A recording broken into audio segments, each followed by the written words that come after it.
ito mga kadadalabs, gagawin natin ang ating mga spices para sa ating ukoy and pastil. So we will make ukoy and pastil.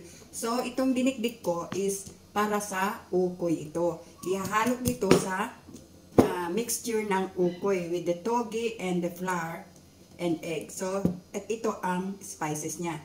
Bawang at saka sili. And dadagdagan natin ng black pepper.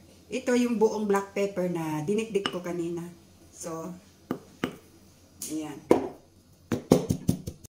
So, ayan mga kadadalabs. Ito ang ating para sa ukoy mixture.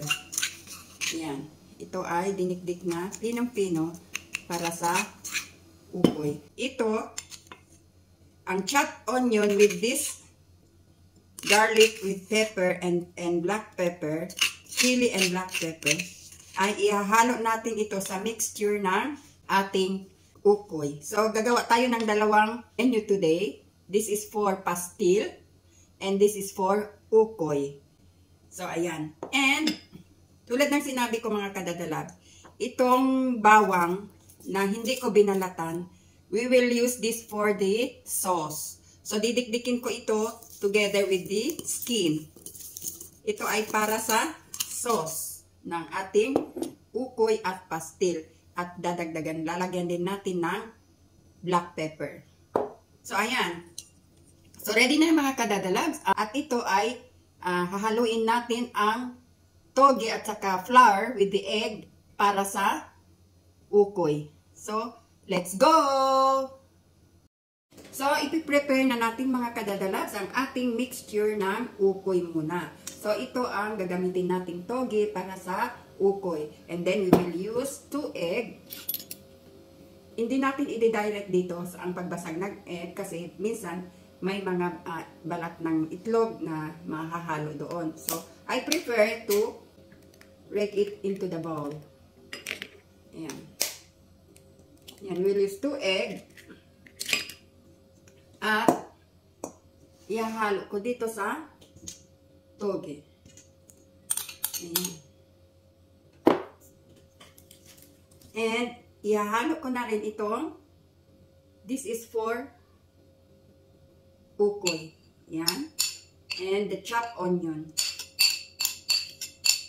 Ito mga kadadalabs, para ito sa panggisa ng ating toge, para sa filling ng pastil.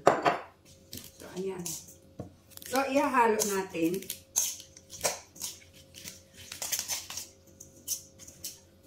We will add corn flour and flour para siya maging crispy.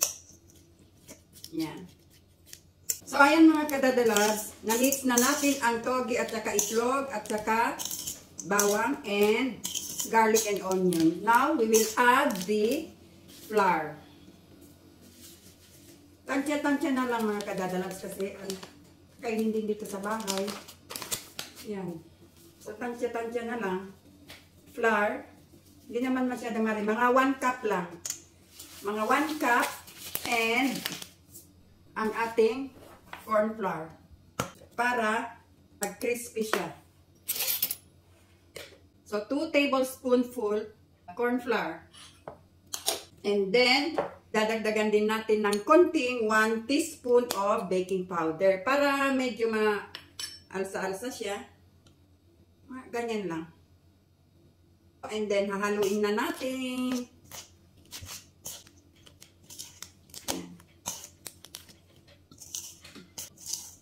So, if parang dry siya, we can add a little bit of water. Para ma-mix talaga. Dadagdagan lang natin ng a little bit of water. Tatansyahin lang natin na hindi siya magiging malabnaw. So, ayan. Pag nagdagdag kayo ng water, be sure na hindi siya nagsasabaw. Ganyan siya. You know, the purpose of the flour and the cornstarch, para lang siya magbuo ang toge. Ganyan. Kasi pag masabaw siya, pag ang mixture nyo ay malabnaw, hindi magbubuo ang toge. So, pag naghulog kayo sa kawali, buo siya ganon. Yun. Pag marami namang flour, puro flour naman ang pagluto, Pag niluto nyo, puro flour naman, walang gulay. So, yan. You see the texture? Yan. Dadagdagan ko lang ng asin. Tansya-tansya lang. And,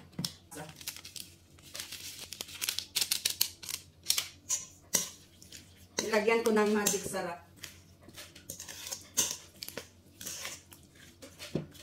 So, kung depende rin sa inyo pag ganito na ang mixture niya, kung gusto niyo dagdagan ng black pepper, pwede rin yung busbusan ng ganon. It depends on you na.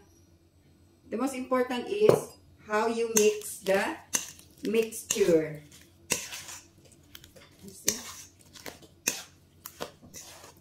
Yan. So, tingnan niyo mga kadadalabs, wala siyang sabaw. Hindi siya nagsasabaw. But, yun. Para pag hinulog natin sa mantika, maka-pick up lang tayo ng isang ganon, buo siya. See? Wala siyang sabaw. See? Ganyan. Ganyan ang perfect na mixture ng ukoy. Hindi siya maraming flour, hindi siya maraming tubig. Yung flour at saka cornstarch ay para lang siya mabuo ang gulay. So, ayan, tapos na ang ukoy natin. And then, we will fry it. This is ready to fry. So, ayan mga kadadalabs, pinainit na natin ang ating kawali to fry our ukoy. Simple lang. So, ayan, we will fry our ukoy. So, i-ano lang natin. I-tap lang natin.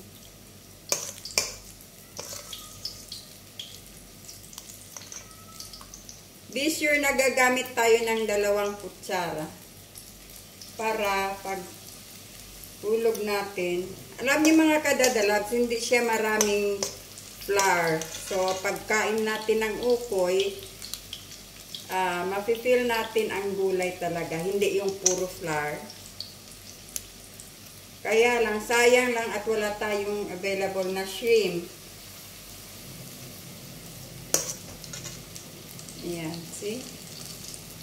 Kaya kailangan 2 kutsara ang gagamitin natin para natin buo. So, ayan. So, hindi pa siya luto, ang kabila, binabaliktad ko na. So, ayan, ang ating ukoy. Kailangan din hina-hinaan na natin ang apoy para maluto ang sa ilalim. Kailangan binabaliktad-baliktad natin para hindi masunog. And then, we will let the fire low. So, ayan, kukunin na natin. See how crispy. Crispy siya. Kailangan babaliktarin natin agad para to be sure na luto ang sa ilalim. And then make the fire low. Pag medyo makita natin na madali siyang mag-brown. Ang ukoy kasi sa amin is toge. May mga ukoy din na vegetable ginagamit nila. Mga carrots or mixed vegetable. Pero sa amin, ang ukoy na ginagamit namin is toge. Toge and tinatapingan ng shrimp. Tingnan nyo mga kadadalabs. Oh. Ayan ang ukoy natin. Tingnan nyo ang crispy niya. See? Ayan na mga kadadalabs ang ating ukoy. So, gagawa tayo ng sauce. And then ngayon, gagawa tayo ng sauce. Magpakulok tayo ng tubig.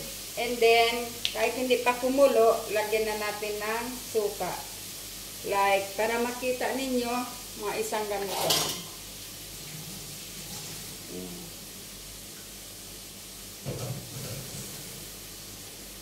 Ayan.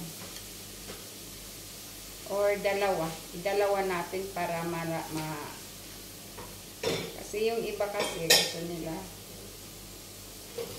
So, ayan.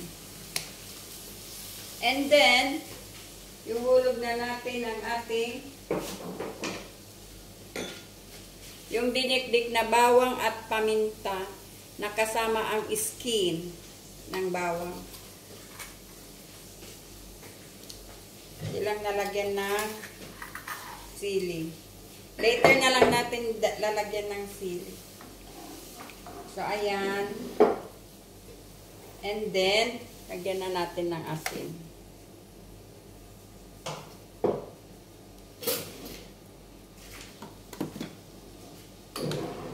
So, depende na sa lasa nyo mga kadadalabs yung asin.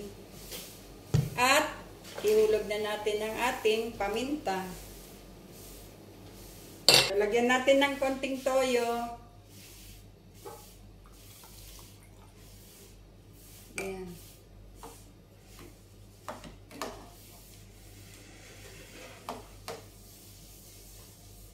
At ako mga kadadalabs, nilalagyan ko ng tablespoon of brown sugar. And then mix. Wala pa yan mga kadadalabs sili. Supposedly, ang sili pwede rin isabay ninyo sa pagdikdik ng bawang.